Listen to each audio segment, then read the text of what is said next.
I've just spent like the last 20 minutes waiting for the sun to disappear so we have a nice, not sun blown out film. Hi, welcome to my April book haul.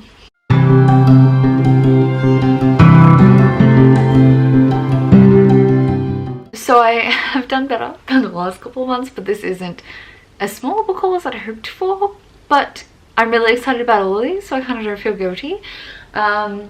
Let's jump right in. The first thing I have here is The City We Became by N.K. Jemisin. This is her newest release.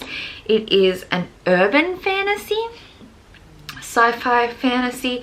It's set in New York City, and it's a continuation of The City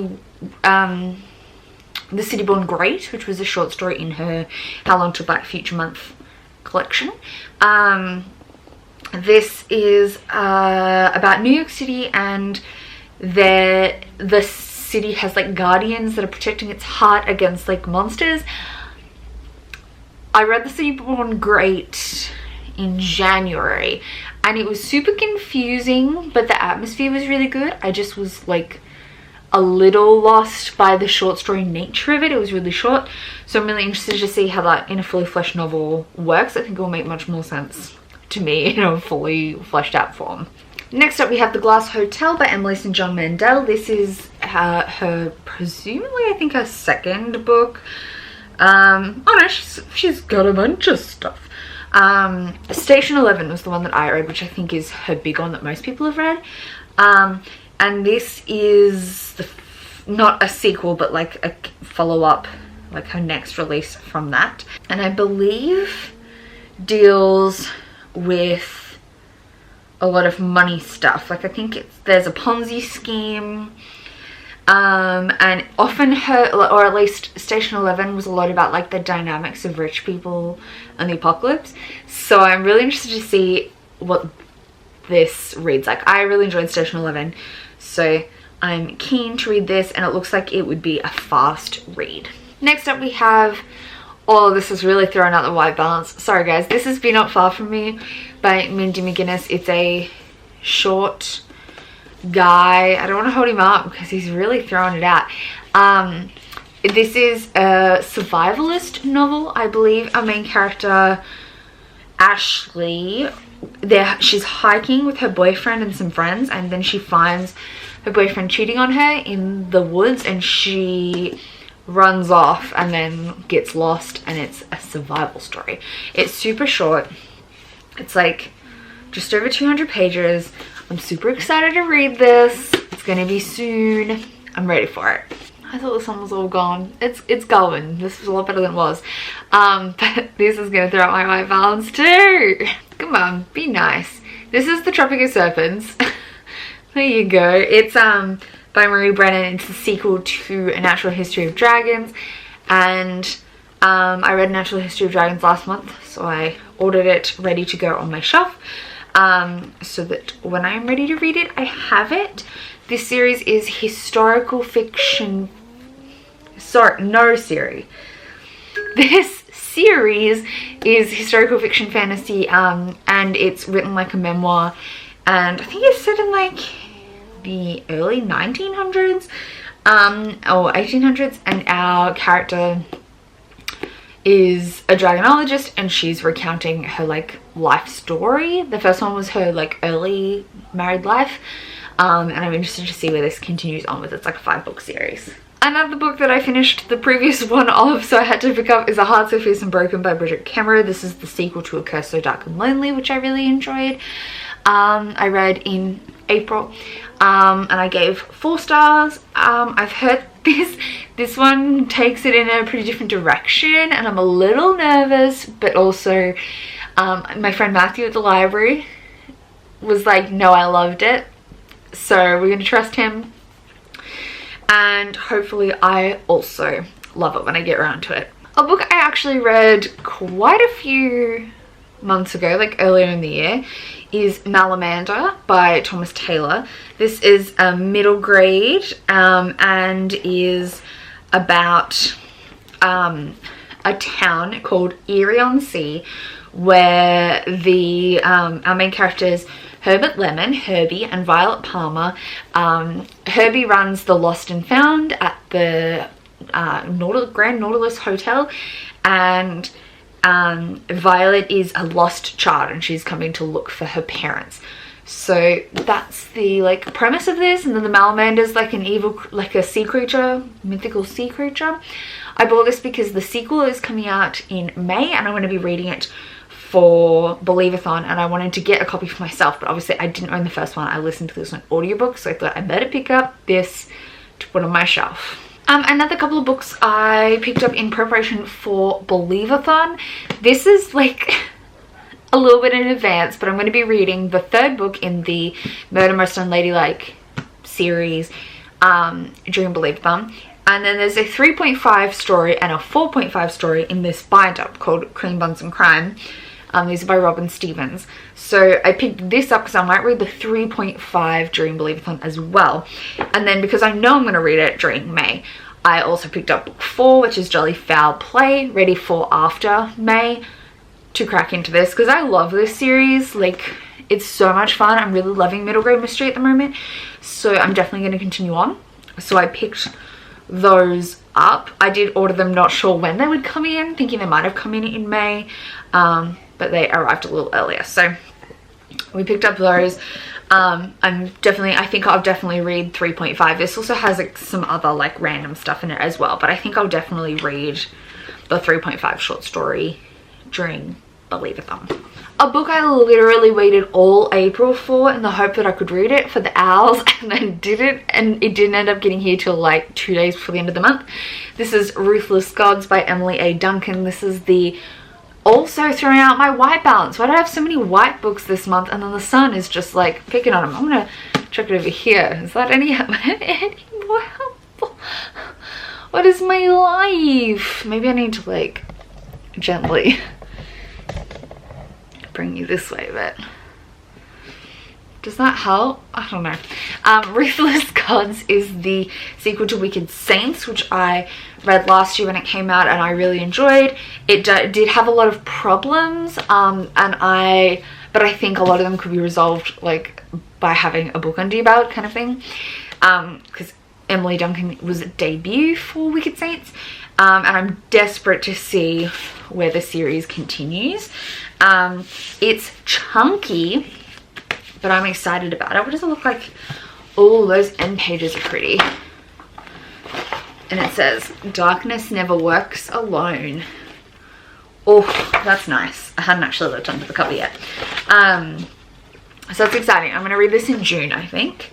I've got a little stack of things that, because my May TBI is very like theme driven, when we hit June, I got a stack of things I want to read. Why does the sun hate me? Next up. Oh my god, this is so bad. It's off my face, but like, look at this. We have Sindri by Zareta Cordova. This is her newest release, which has been blurbed by a bunch of people I love. So that's fun. This is a Spanish revolution story, I think, and it's something about she's lived in other people's bodies. I am Renata Convita. I lived 100 stolen lives. Now I live my own. It was that tagline that really convinced me to pick this up. I was tossing up between the two different covers, and I think I probably made the wrong decision on a whim. And I should have gone with the paperback, but whatever. I'm not changing my mind now. So we have this. Next up, we have my LGBTQ+ reads book of the month, and that is Late to the Party. Oh my god, this is bright too. Why? Why? Late to the Party. Here, have it over here. Put me back in the sun.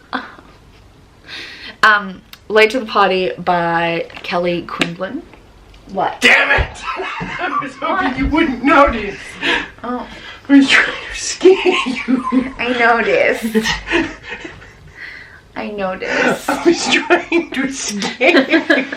You know, I do also look in the viewfinder, so I would have seen you coming up behind me anyway.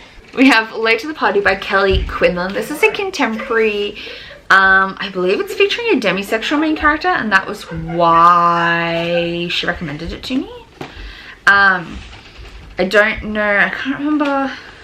It's definitely kind of seems like a new adult kind of story, and is about like having your teen firsts. So it's a romance. I'm excited about this. I don't pick up a lot of romance when it comes highly recommended from LGBT plus reads. I'm always keen to pick it up. A book I am reading in May. This is The Silence of Bones. Why I waited so long for the sun to leave. I hate it. This is The Silence of Bones by June Her, and April and I are buddy reading this for the Asian Readathon. It is I said in my TBR it was paranormal. It's not. It's historical Korean murder mystery. I'm so excited. I believe it's YA. I don't know. All of these speak to me so greatly, and I'm so excited for April and I to buddy read this. Now onto my stack of trade paperbacks. We have The Dictionary of Lost Words by Pip Williams. I know almost nothing about this, but it was one of the Dimmicks Book of the Months, and it's absolutely stunning. Like, look at this. Look at this. It's beautiful.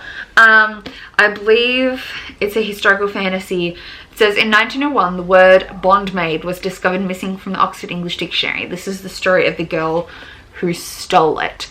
So, that sounds so good. I don't know, historical fiction, a lot about writing and the dictionary and words, and it just sounds so good. Can't wait to read this. This book has a funny story around it. This is an arc of The Last Mile in Sunder City by Luke Arnold, which is an Australian release brought out by Orbit. It's a Oz YA, not YA, but an Oz author. So Luke Arnold is an actor. Yes. He was in the NXS miniseries. He played Michael Hutchins, which, if you look at his cover, you can kind of see. Yeah, so he's an actor. He's an Australian actor, and he's released this book. It's his debut novel, and it is a fantasy along the lines of like Terry Pratchett and Ben Aranovich, and it also gives me like is it Joe Abercrombie vibes? I don't know. That kind of like mage in a city kind of vibes, like city magic. But I was gonna buy this from the bookstore, and I went up, I like picked it up just as like a cover buy, and I went to the counter, and my man Matthew was like, I hated it, and I was like, don't tell me that, now I want to buy it, because it obviously was just, I just picked it off based on the cover and the back. And he was like, you know what, put it back on the shelf, and he ducked out the back and he got this for me, which was an arc that he read. So I'm gonna try and read this pretty soon because I want to give him my feedback on it and let him know whether I liked it or not, but he personally hated it, so I'm kind of excited. I have here Rules for Perfect Murder by Pete Swanston. This is a super short thriller, and everybody's been talking about it because it's about the famous murders in fiction, including like the secret history. So there's these deaths happening that are matching up to this list of perfect murders that like bookseller wrote. It's the murders being reenacted for them, and it reminds me a lot of an episode of Castle. There was a Castle episode, I think it's like the pilot for Castle. The murders are like copycats of his books, which is how he gets called in, and so that appeals to me so much. It's called 8 Perfect Murders, I think, in the US, but it's Rules for Perfect Murders in the UK and Australia. I am honestly, oh my god, it says in the start, a memoir. I'm so excited to read this. I want to read this ASAP. We also have The Deep by Alma Katsu. This is apparently, people have had weird stuff. I've heard mixed opinions on this. This is a Titanic horror, but I've heard people say the horror elements aren't very strong. It's more like a creepy historical fiction, not particularly very horrific, like a paranormal historical fiction, but it has super short chapters. I haven't read much about the Titanic, so I'm really excited about it. I'm just like, look at this cover. Ooh. Another book that April and I plan on buddy reading at some point is My Dark Vanessa by Kate Elizabeth Russell. This is an intense, like, adult fiction that everyone's been talking about, and we follow Vanessa, who had a relationship with one of her teachers when she was 15, and she always thought it was the like love story, like the biggest love story ever, but then she has to revisit all of this when the teacher gets accused of sexual abuse by another of his former students, and so she's got to kind of come to grips with being a victim, because she never considered herself a victim before. It's blurbed by a lot of thriller authors, so I'm interested to see how much thriller elements come into this, or if it's more just like a complex character analysis, but I'm interested to see. Paige really loved this, my friend Paige from Pages with Paige, and so April and I have both picked it up, and we're pretty sure we'll buddy read it together. It's gonna be tough though, like I'm prepared for it to be tough. We have The Girl in and the Stars by Mark Lawrence. This is the first in the like follow-up trilogy to the what's the Red Sister trilogy, Book of the Ancestor. This series is called Book of the Ice, and it's set in the same universe, so I'm hoping that, like, the same world, so I'm hoping this will explore that a bit more, because that was something I thought was missing in the Book of the Ancestor trilogy. Just some of the world building was like, there were lots of mysteries left, so I'm hopeful that this will explore a lot of those. Otherwise, it's like set in the ice areas.